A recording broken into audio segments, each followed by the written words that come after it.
bonjour, bienvenue dans On est ensemble les estivales. Ça fait vraiment plaisir de vous retrouver. Pour ceux qui sont là dans YouTube, et puis on est ensemble chaque jeudi à 18h, et puis certains voient la rediffusion, d'autres regardent sur EMCI, sur le Top Chrétien, voilà, sur les canaux des partenaires, merci à eux. En tout cas, merci aussi à vous d'être présents. C'est tellement bon d'être ensemble. On est ensemble pour s'encourager, se faire du bien. La Bible nous dit que les premiers disciples, ils étaient chaque jour ensemble dans les maisons et ils s'encourageaient les uns les autres. Voilà, ils partageaient la parole de Dieu, ils rompaient le pain et ils partageaient le vin avec joie et simplicité de cœur, nous dit la Bible. Et c'est un peu ce que l'on veut dans On est ensemble. On veut partager ce temps de communion fraternelle avec joie, avec simplicité de cœur, avec un cœur pour le Seigneur et les uns pour les autres. On est ensemble parce que Jésus nous rassemble, parce qu'il nous réunit. On est ensemble parce qu'on s'aime les uns les autres et que l'on aime la famille de Dieu. Alors la semaine dernière, si vous étiez présents, vous savez qu'on a parlé sur notre identité en Christ et vous pouvez toujours revoir les émissions, revoir celles de la semaine passée comme des semaines d'avant sur la chaîne YouTube On est ensemble. D'ailleurs, si vous êtes inscrit sur onestensemble.live, vous recevez un email régulièrement avec le programme, avec des rappels. Si vous n'êtes pas inscrit, faites-le. Si vous n'êtes pas abonné à la chaîne YouTube, n'hésitez pas de le faire dès maintenant. Comme ça, vous recevrez des notifications de YouTube. Alors cette semaine, on va encore passer un moment magnifique avec des invités qui ne le sont pas moins. Et avec vous, et avec la présence du Seigneur, que Dieu vous bénisse, qu'il agisse dans votre vie et qu'il vous fasse du bien, qu'il vous fortifie et que vous ressortiez de ce temps encouragé, béni, comme dit notre ami Steve Rivière, empuissancé. Voilà, soyez bénis, merci pour tous vos petits cœurs, tous vos on est ensemble, ça fait tellement plaisir de vous retrouver, de vous voir, de vous entendre, on vous regarde.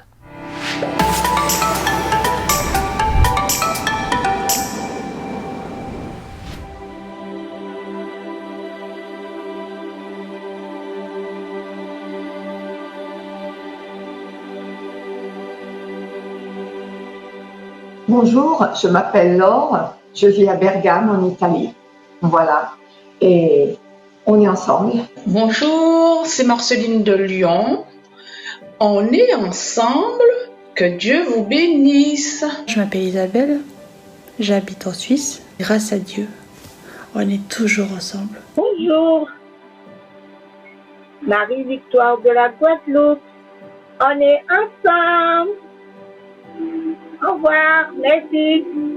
On est ensemble. Merci à vous. Pour découvrir la thématique de la semaine, je vous propose un petit quiz. Allez, essayez de trouver de quoi nous allons parler aujourd'hui. La bienveillance, c'est une des caractéristiques de Dieu et pourtant c'est loin d'être un réflexe chez nous, êtres humains. Comment la développer, la cultiver, parfois au travers de l'épreuve.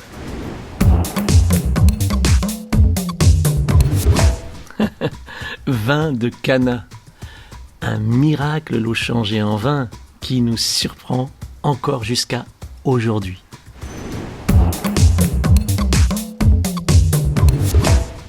Critiques et jugements nous traversent hélas quotidiennement.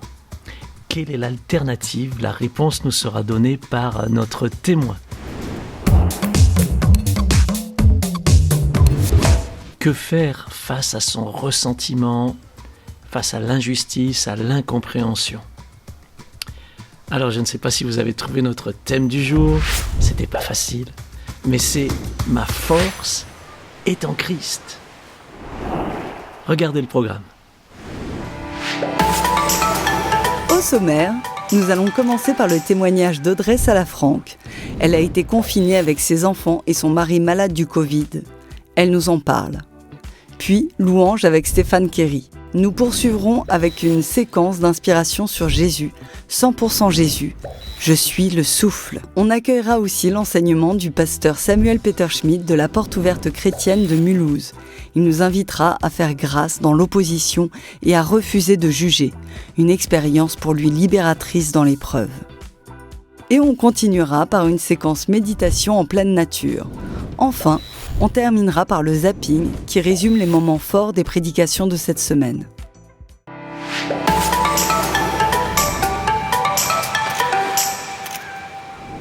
Bonsoir Audrey, comment vas-tu? Bonsoir Eric. Comment vas-tu?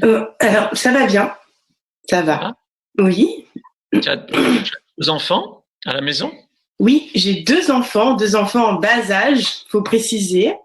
4 ans et demi et 1 an. Donc Ils bougent bien, tes enfants, hein? Ils bougent bien, ils sont très vivants. Surtout en ce moment, ils ont besoin de s'exprimer, hein. Ah oui, alors ça, c'est difficile? Franchement, c'est difficile, oui. On a beau être spirituel, chrétien, tout.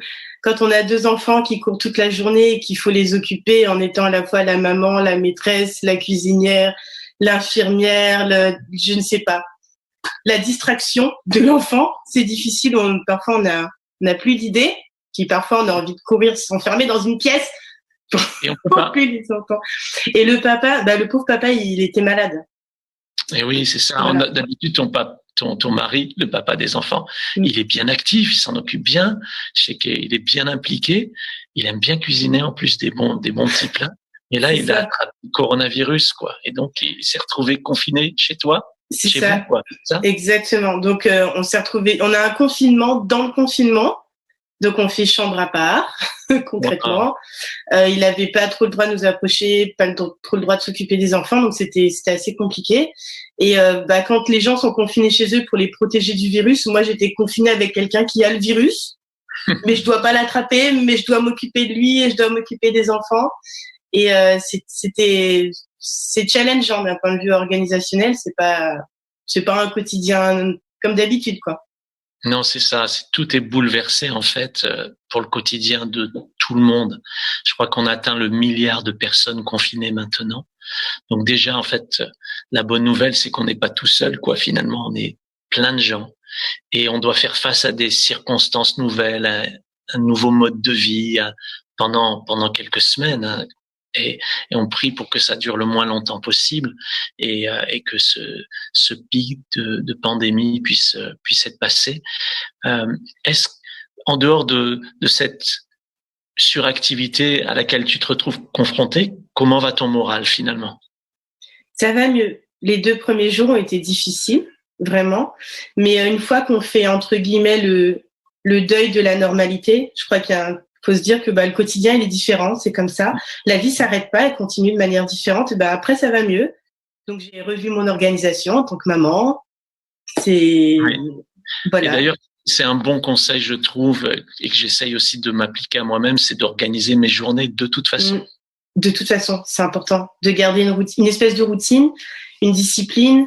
J'ai donné beaucoup plus de discipline à mon fils de 4 ans et demi pour éviter de péter un plomb, en fait. Parce que sinon, il court partout, il comprend pas, il avait aussi un petit peu peur. Donc, j'ai donné des règles plus claires. On a séquencé la journée pour qu'il ait un semblant de normalité et qu'il ait un rythme. En fait, les enfants, ils ont besoin de ça.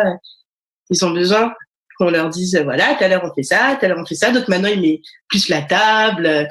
Il s'occupe des poubelles avec moi. Enfin, c'est des trucs très concrets. C'est très terre à terre, mais c'est comme ça. Il m'aide à ranger les vêtements, il m'aide à faire un peu de ménage et ça l'occupe. Et moi, ça m'aide. Donc, je sais pas si c'est bien de faire travailler les gosses, mais en tout cas, voilà, moi, il m'aide. Ah, c'est super. Non, en fait, on est tous en train d'apprendre des choses nouvelles et ce confinement, c'est l'occasion de grandir dans nos habitudes, notre façon de vivre, dans notre relation avec Dieu aussi finalement. Est-ce que dans le côté spirituel, tu sens que Dieu fait quelque chose de particulier dans cette saison de confinement dans ta vie? Tout à fait. Je pense qu'avec le confinement physique, il y a une espèce de pression mentale qui est là aussi. Et dans ce temps de pression-là, Dieu m'a parlé d'une manière vraiment particulière. Il m'a dit, moi, je change pas. Et tu comprendras pas tout ce que tu vas traverser, tu comprendras pas tout ce que tu vas voir et expérimenter. Mais moi, je suis là, je change pas, et j'ai compris aussi que ça ne changeait rien, ça changeait rien à mon identité en tant que fille de Dieu. Et ça a renforcé mes liens avec mon papa. C'est comme s'il est encore plus présent, genre plus c'est difficile, plus il est fort, quoi. Plus on trouve fort et ils sont présents. Et ouais. Ouais. Et c'est super. Donc en fait, tu sens que Dieu se sert de ce temps d'épreuve finalement pour te fortifier quelque part? Tout à fait, pour me fortifier, pour me façonner. Et je crois qu'il y aura un avant et un après. Et je sens que je suis en train d'être préparée pour l'après, en fait. Et c'est comme quand on dit que on chauffe en fait les vases pour détacher les scories, pour détacher les impuretés. Là, je suis dans un temps où ça chauffe bien. Mais je crois que Dieu travaille des choses aussi dans mon caractère. J'apprends à lâcher prise. J'ai un côté un peu contrôle, mais un petit peu. Ouais, voilà, j'apprends à lâcher prise. Et c'est sûr qu'être confiné, et surtout quand on est plusieurs, avec un mari malade et des enfants turbulents, c'est sûr que ça forme notre caractère, surtout si on laisse Dieu agir au milieu de tout ça. Et ton mari va comment maintenant, Nicolas? Là, il va mieux, mais il est toujours très fatigué. Et il est fatigué, c'est-à-dire qu'il a besoin de dormir plusieurs fois la journée. C'est un truc qui met à plat quand même. Oui, c'est ça. Ouais. Et en fait, il y a différentes réactions à ce virus. Il y en a qui dorment tout le temps. Il y en a qui perdent le goût, il y en a qui ont beaucoup de fièvre, il y en a qui ont mal aux poumons, c'est un peu multiforme et pour certains, pour mon gendre par exemple, qui l'a attrapé aussi, il dormait tout le temps. Et ma fille, elle avait perdu le goût, mais elle voulait pas dormir. Donc voilà, on est de tout cœur en tout cas avec toi Audrey, avec Nicolas et avec chaque personne qui est confinée. Et c'est dire oui Seigneur, dans cette saison-là, effectivement, ça chauffe pour certains, pour d'autres, c'est comme une saison un peu morte, hein, surtout pour les personnes seules, pour le coup. Mais c'est une transition. Et j'ai vraiment aimé ce que tu as partagé, Audrey, que Dieu est en train de te préparer pour la suite déjà. Waouh, j'aime beaucoup ça, parce qu'en fait, ça nous donne de l'espérance dans le Seigneur, de l'espoir. C'est super.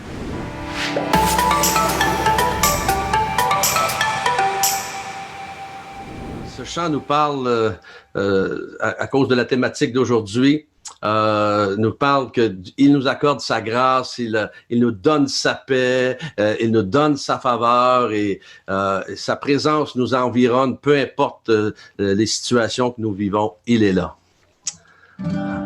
On te rejoint avec plaisir dans la présence de Dieu. Yes, yes. Et n'oubliez pas si vous voulez vous connecter à la matinale, comme Élise l'a dit, tous les matins, je suis là avec vous, on est là pour louer, adorer le Seigneur, partager la parole et passer des moments bénis avec vous. Alors, on va faire ça, on va chanter ce chant de blessing, parce que Dieu nous bénit. Dieu te bénit et te garde, il rayonne sur toi. Il t'accorde sa grâce, ton Dieu se tourne vers toi, te donne paix. Oh, chantez-le avec moi. Dieu te bénit. Dieu te bénit et te garde. Il rayonne sur toi, il t'accorde sa grâce. Ton Dieu se tourne vers toi, te donne paix.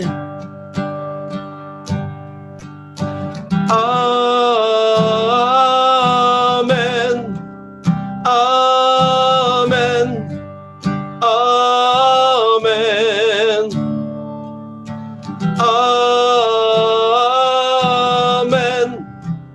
Amen. Amen. Chantez-le avec moi. Amen. Amen. Amen. Amen. Amen. Amen.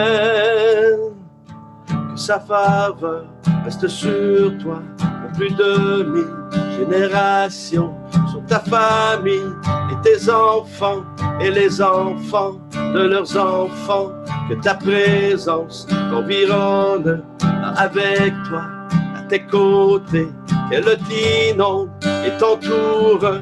Elle est pour toi, il est pour toi, dès le matin jusqu'au coucher, à chaque pas, veillant sur toi, dans les larmes et dans la joie. Il est pour toi, il est pour toi, il est pour toi, il est pour toi, il est pour toi, il est pour toi, il est pour toi.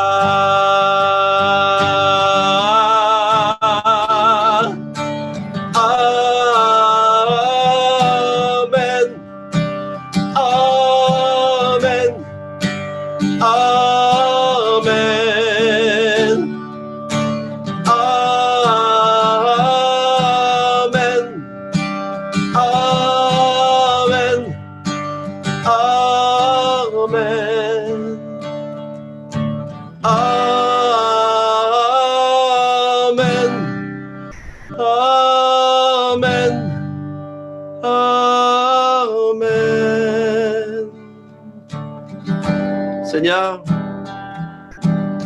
dans ces moments de confinement, dans ces moments même de confusion, Seigneur, plus que jamais, nous désirons, Seigneur, nous appuyer sur toi. Et Seigneur, j'aimerais, Seigneur, reprendre ces paroles de mon frère, Seigneur, Nicolas, qui dit, nous voulons, Seigneur, nous ne voulons plus de barrières entre toi et nous, Seigneur. Merci pour, Seigneur, cette nouvelle saison. Merci, Seigneur, Seigneur, pour ce qui est devant nous, parce que ce qui est devant nous est meilleur. Merci pour ta faveur. Merci pour ta présence, Seigneur. Merci aujourd'hui pour Patrice. Merci pour Élise. Merci pour Nicolas. Merci pour Éric, Seigneur. Fortifie Éric alors qu'il est là depuis plusieurs semaines déjà. Seigneur, merci pour l'équipe technique. Une équipe extraordinaire, Seigneur. Merci de les envelopper, de les renouveler dans leur force également pour Luc Geoffroy, pour Chantal Barry, Seigneur. Merci de les bénir, Seigneur, et qu'ils reçoivent de toi. Merci pour nos, Seigneur, les auditeurs. Merci pour ceux qui sont connectés en ce moment. Les familles, Seigneur, que tu bénis. Seigneur, qu'ils reçoivent de toi la portion que tu as pour eux aujourd'hui dans le nom de Jésus. Et ensemble, on dit Amen. Amen.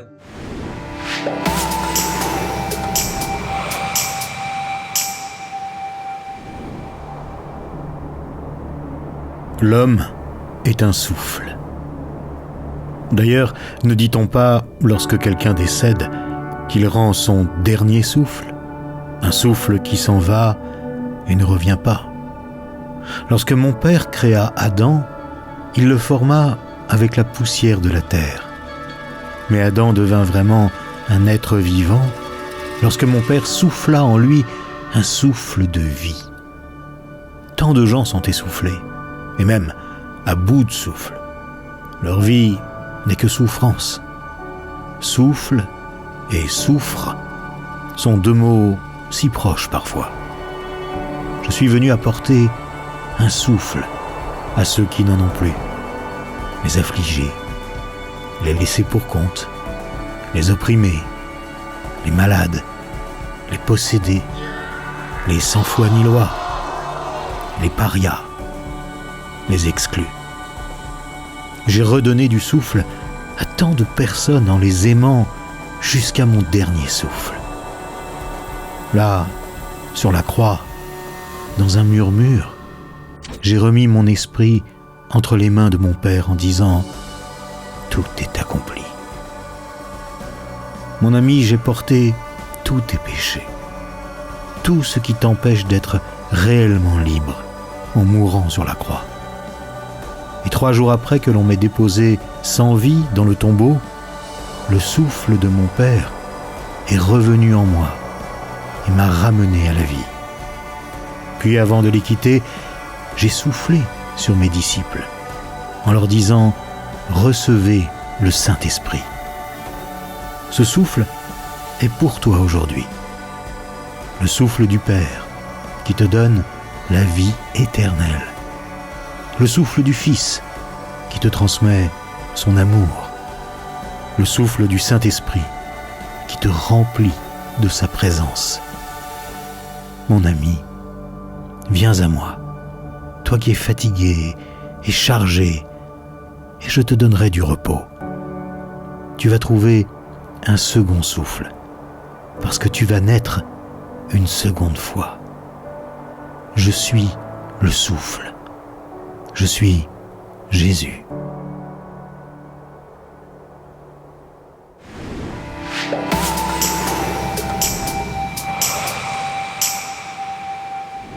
En tant que pasteur de l'Église, je me retrouvais à quelque part dans une forme, en tout cas humainement, d'impuissance, puisque j'étais trop faible pour réagir, j'étais trop faible pour répondre.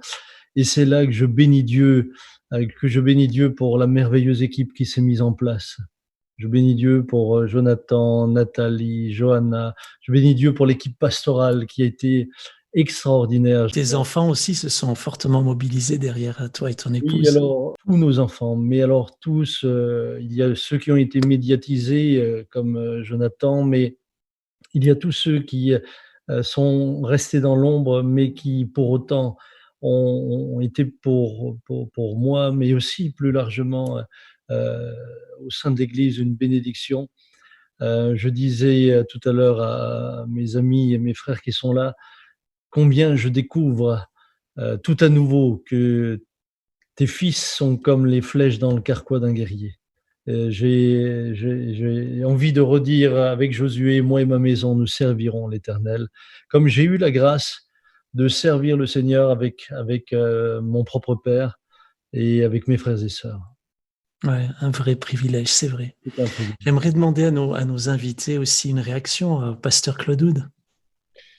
Bien, pour ma part, je crois que la présentation que nous venons de voir, elle est sans équivoque, elle est factuelle, elle est chronologique et que toute personne avec quelque honnêteté intellectuelle ou objectivité intellectuelle ou morale peut voir simplement les faits que l'Église a été une victime.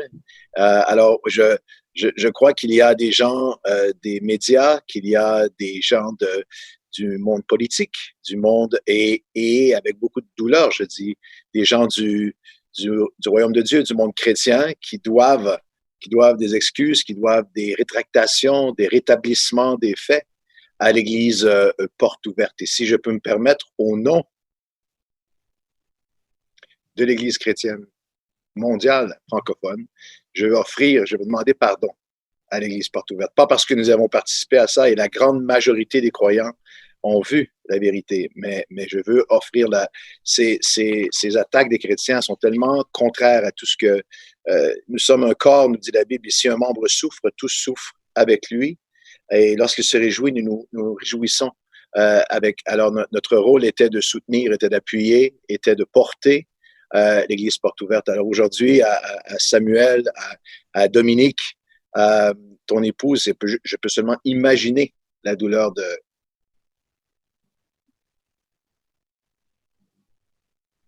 la famille. Il est certain que je vous connais de longue date, que je vous aime, j'ai un lien personnel avec vous, mais au nom du corps de Christ, nous voulons vous dire à quel point nous vous soutenons. Vous n'êtes pas abandonnés, vous n'êtes pas délaissés, vous ne pouvez pas dire personne n'est venu à notre défense. Le corps de Christ de la francophonie se tient à côté de vous. Vous souffrez, nous souffrons avec vous, mais nous croyons que de l'autre côté de cette tempête, nous allons nous réjouir avec vous. Nous pleurons avec ceux qui pleurent, mais nous portons ce fardeau avec vous. La francophonie chrétienne vous aime profondément. Amen, merci beaucoup. On va demander également à Mohamed Sanogo, s'il te plaît, de bien vouloir donner une réaction à cette première partie, en mettant ton micro, s'il te plaît. Voilà, merci. Personnellement, j'ai vu cette attaque comme non pas l'attaque d'une communauté de porte ouverte, mais contre l'Église, contre le corps de Christ. Voilà, il fallait trouver une victime. Et j'ai réalisé en fait l'ampleur de l'attaque aujourd'hui avec les vidéos là parce que bon, on est en Côte d'Ivoire, on n'a pas accès on n'a pas suivi ça tous en direct, voilà.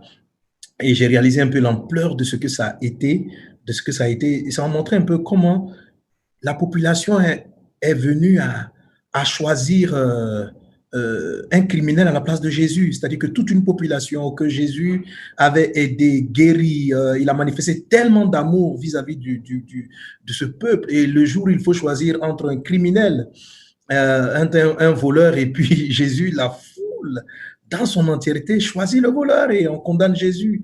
Donc Jésus nous a annoncé ces choses. Il nous a dit que ce qu'il a subi, nous allons le subir. Ceux qui ont crucifié Jésus, ce n'était pas... les politiciens ont créé la plateforme, mais ceux qui l'ont crucifié, c'était des religieux. C'était des personnes qui prétendaient servir Dieu. Je veux dire à quelques chrétiens qui sont un peu hésitants, de ne pas tomber dans le piège de l'ennemi, de se mettre dans la délation et de devenir des complices du diable. Voilà, ce sont des choses que Jésus-Christ nous a annoncées. Il a dit qu'on va raconter sur nous toutes sortes de choses négatives. Et là, c'est très clair que ces choses-là sont négatives. Donc, ça, c'est vraiment d'abord mon soutien, dire aux chrétiens vraiment de faire attention. Jésus l'a annoncé, c'est ce que nous avons vécu. Et la dernière chose qui m'a vraiment marqué, c'est la réaction d'amour de Porte Ouverte. C'est extraordinaire. En écoutant Jonathan, en parlant tout à l'heure avec Samuel, Nathalie, il n'y a aucune aigreur, aucune amertume, aucune colère dans leur réaction. Et ça, c'est vraiment l'amour de Jésus. C'est vraiment le Christ qu'on voit être manifesté. C'est ce que Jésus nous demande de faire. Il n'y a rien dans leurs propos contre tous ceux qui ont parlé contre eux. Vous ne sentez aucune amertume. Et ça, c'est vraiment impressionnant. Et c'est ce que Dieu attend de nous en tant que chrétiens dans ce type de situation. Amen. Merci pour le soutien de mes frères. Merci Claude. C'est vrai que nous nous connaissons et la distance n'empêche pas cette relation de cœur et cette relation dans l'esprit. Merci d'avoir aussi le courage de vous positionner, puisque cela demande du courage. Cela demande du courage. Et Mohamed en particulier, qui ne nous connaît pas particulièrement, merci pour ce courage. Je dois dire que ça fait aussi une partie de la leçon d'humilité que le Seigneur m'a donnée dans cette épreuve, découvrir à quel point on avait aussi besoin des autres. Vous savez, à quel point finalement on réalise combien un ami est précieux et dans l'épreuve il se montre un frère. Et je dois dire que je bénis Dieu pour tous les amis qui se manifestent et je dois dire pour tous les frères que je suis en train de découvrir, au-delà maintenant de mes deux frères, mais auxquels je ne m'attendais absolument pas. J'ai été vraiment touché par l'affection de nombreuses personnes. Et je veux d'ailleurs en profiter pour remercier tous ceux qui nous ont soutenus par des messages, que ce soit des SMS, des emails, des lettres, des courriers. Merci de tout cœur. Et quand même, je ne suis pas en mesure de répondre à tous. Merci infiniment. Ouais, c'est vrai. C'est touchant de voir aussi le bon côté. Et ceux qui sont avec nous sont beaucoup plus nombreux que ceux qui sont contre nous, je dirais, hein, pour citer un verset de la Bible. Et c'est le cas pour la porte ouverte chrétienne, sans aucun doute. Yvan Carluère, merci beaucoup d'être là aussi. J'imagine qu'après cette première partie, tu as une réaction. On est forcément bouleversé. On est bouleversé parce qu'on voit une alliance incroyable, l'alliance de deux obscurantismes. D'un côté, il y a le pouvoir politique et d'un côté, il y a le fanatisme religieux qui arrive à s'associer pour tuer, pour critiquer, pour blesser, pour déchirer. C'est exactement comme Mohamed l'a dit, pour Jésus, il y a eu une alliance incroyable, improbable, entre le pouvoir politique de l'époque, qui étaient les Romains, et les plus intégristes des religieux juifs à ce moment-là. Et là, je suis étonné parce qu'on revit la même chose. Alors, il y a quelque chose que Jésus avait dit, et moi je termine avec ça, sur Jean 16. À propos des Romains, à la rigueur, que les Romains soient des Romains, pourquoi pas? C'est grave, c'est dommage, c'est décevant, mais bon. Mais par contre, le fanatisme religieux, c'est terrible. Moi, j'ai fait un long chemin, j'en reviens. J'espère que j'ai fait à peu près ma transition, mais il y a un verset qui me bouleverse et que je sais qui va parler à Samuel et à tous ceux qui ont souffert à porte ouverte. C'est qu'à cette époque-là, Jésus a dit, dans Jean 16, il a dit « L'heure vient où ils vous mettront à mort en s'imaginant qu'ils rendent un culte à Dieu. Et ça, c'est terrible. C'est que les personnes qui disent les paroles les plus assassines, ils pensent qu'en plus, Dieu les applaudit. Et c'est terrible. Moi, ça me glace le sang. Et Jésus dit ceci avec tellement d'amour, il dit, ils en arriveront là parce qu'ils n'ont jamais connu ni moi ni mon Père. Et je suis bouleversé parce que je crois que dans toutes ces vidéos, Samuel nous a parlé comme jamais de l'amour du Père. Oui. Merci Yvan. Une réaction, Samuel? Oui, merci bien sûr d'abord à Yvan et à tout le soutien de l'Église Martin Luther King. Mais je voulais simplement dire la chose suivante, c'est que face à cette opposition, face à la violence de cette opposition, ces paroles de Christ me sont revenues fortement dans le cœur lorsque je lisais le Sermon sur la montagne et lorsque plus tard Jésus dit « Ne jugez pas afin que vous ne soyez pas jugés ».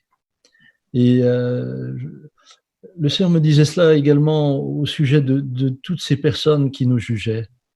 Il me disait « Mais finalement, ne fais pas la même chose.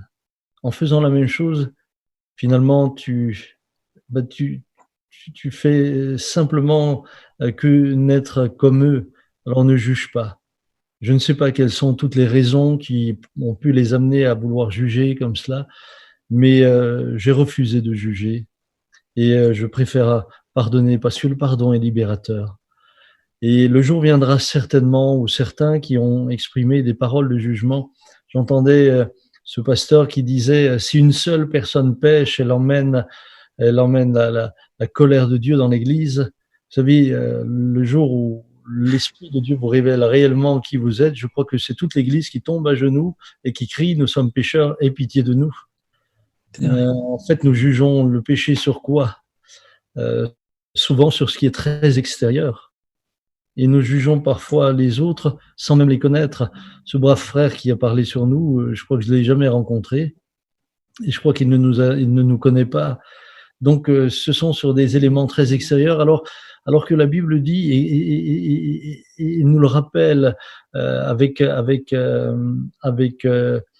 Samuel, Dieu ne regarde pas à l'apparence, mais il regarde au cœur. Et lorsque le cœur est mis sous la lumière de Dieu, en tout cas pour ma part, je sais que je n'ai pas tenu debout et que j'ai vraiment eu besoin de sa grâce.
agissons parmi nous. Je t'adore, je t'adore. Tu es là, présent parmi nous. Je t'adore, je t'adore. Tu es là, agissons parmi nous. Je t'adore, je t'adore. Et tu ferais un chemin au Père des miracles. Tu tiens tes promesses, lumière dans les ténèbres. Mon Dieu, c'est ce que tu es. Oh yes, tu ferais un chemin au Père des miracles. Tu tiens tes promesses, lumière dans les ténèbres. Mon Dieu, c'est ce que tu es. Tu es là, présent parmi nous. Je t'adore, je t'adore. Tu es là, tu restaures les cœurs brisés. Je t'adore,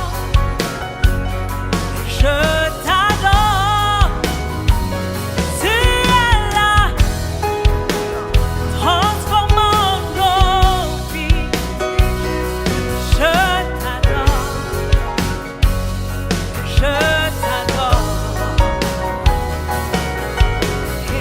Tu ferais un chemin au Père des miracles. Tu tiens tes promesses, lumière dans les ténèbres. Mon Dieu, c'est ce que tu es. Oh oui, tu fais un chemin au Père des miracles. Tu tiens tes promesses, lumière dans les ténèbres. Mon Dieu, c'est ce que tu es. Tu es là, présent parmi nous. Je t'adore, je t'adore. Tu es là, agissons parmi nous. Je t'adore, je t'adore. Tu es là, transformant les vies, Yahweh. Je t'adore, je t'adore. Tu es là, restaure les cœurs brisés. Je t'adore.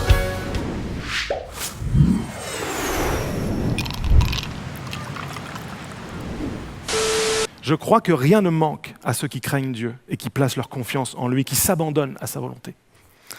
Mais Jésus vient replacer en nous les bonnes priorités, les bonnes croyances. Je ne dois pas m'appuyer sur mes richesses. Je ne dois pas m'appuyer sur des choses matérielles, prendre mes compétences et ma chair pour appui. Chasser des démons là où il n'y en a pas, c'est s'user à une tâche qui n'a pas de sens. Mais essayer de régler le problème humainement là où il y en a, c'est aussi s'user à une tâche pour laquelle vous n'avez pas les moyens. Et il ne faudrait pas que l'Église, ça soit un cercle de personnes qui se ressemblent toutes à un point commun près. On doit tous exprimer l'amour. Mais l'amour s'exprime de 1001 manières. L'Église, elle est remplie de différences, de diversité. Mais lorsqu'on voit au travers des yeux de Jésus la compassion par laquelle Jésus est animé, nous anime. Mais la compassion te pousse à être concerné. Cela signifie que le fardeau que tu vois, que le problème que tu vois devient ton fardeau, devient ton problème. Tu as besoin d'être conscient de ton identité de brebis, mais tu dois aussi être conscient de ton identité de bâtiment. Je suis un édifice, je suis un ouvrage que Dieu est en train de tailler sur mesure. Mais qu'il s'agisse de critiques constructives ou de critiques destructives, il faut se poser la question, qu'est-ce que je peux en tirer. Même si les gens avaient des mauvaises intentions à mon égard, il y a peut-être un petit morceau de ça que je peux prendre, une petite vérité. L'honneur est l'élément principal dans les alliances. C'est l'élément principal dans les alliances. Tandis que dans les contrats, c'est l'obéissance aux clauses, à chacune de ces clauses, le respect de chacune de ces clauses qui permet à un contrat d'être actif. Jésus n'a pas établi avec toi un contrat. Dieu a établi avec toi par Jésus une alliance. Et je veux te donner une parole de force, une parole d'encouragement aujourd'hui. Il ne nous laisse pas à nous-mêmes. Et Dieu ne parle jamais le langage de la peur. S'il y a quelqu'un qui t'a modelé un christianisme ou une religion où c'était la peur qui dominait, ce n'est pas Paul dit au jeune Timothée qui avait peur au niveau relationnel, plein de conflits autour de lui. Dieu ne nous a pas donné un esprit de peur, mais un esprit de force, un esprit d'amour et un esprit de sagesse. Et voilà, nous avons passé un magnifique moment en compagnie de nos invités. Merci à eux.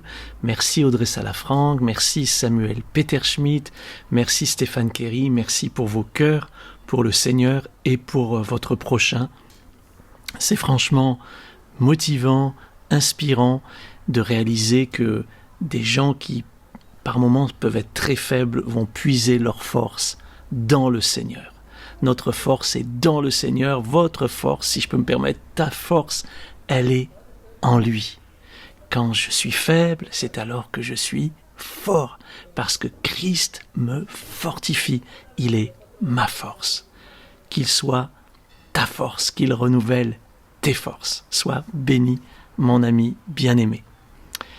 Merci donc à nos invités que vous pouvez retrouver à travers leur site internet dans la description sous la vidéo dans YouTube, sur la chaîne On est ensemble.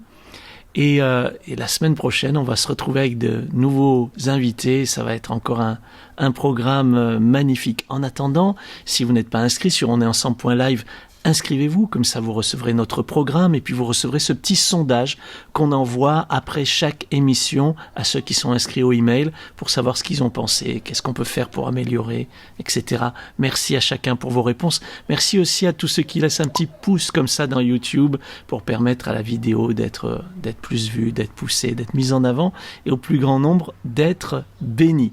J'espère que vous appréciez cette petite formule d'été. C'est plus court, plus ramassé, c'est plus estival, voilà, c'est dans le jardin et en même temps, mais ça nous permet de nous retrouver chaque semaine et de nous faire du bien, de nous encourager les uns les autres. Alors, je vous parle un petit peu du programme de jeudi prochain. Nous aurons comme témoin Franck Pécastin, qui est chef d'entreprise. Il a été bloqué en Afrique du Sud au moment de la crise du coronavirus et il nous partage bien que en pleine détresse, on peut vraiment compter sur le Seigneur.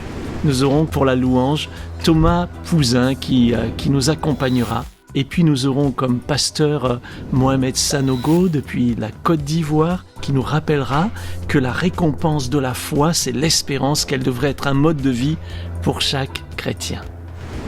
Et je crois que ça sera un moment magnifique que nous passerons ensemble la semaine prochaine. Ne manquez pas d'être présents. Si vous aimez cette émission, partagez-la autour de vous, invitez vos amis à la suivre et puis comme ça pendant tout l'été, on se retrouve, on se fait du bien, on prend notre petit cocktail de vitamines spirituelles, on est fortifié dans notre foi, dans notre être intérieur, on est renouvelé, on est béni.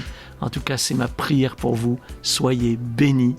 Merci d'exister et puis surtout on reste ensemble.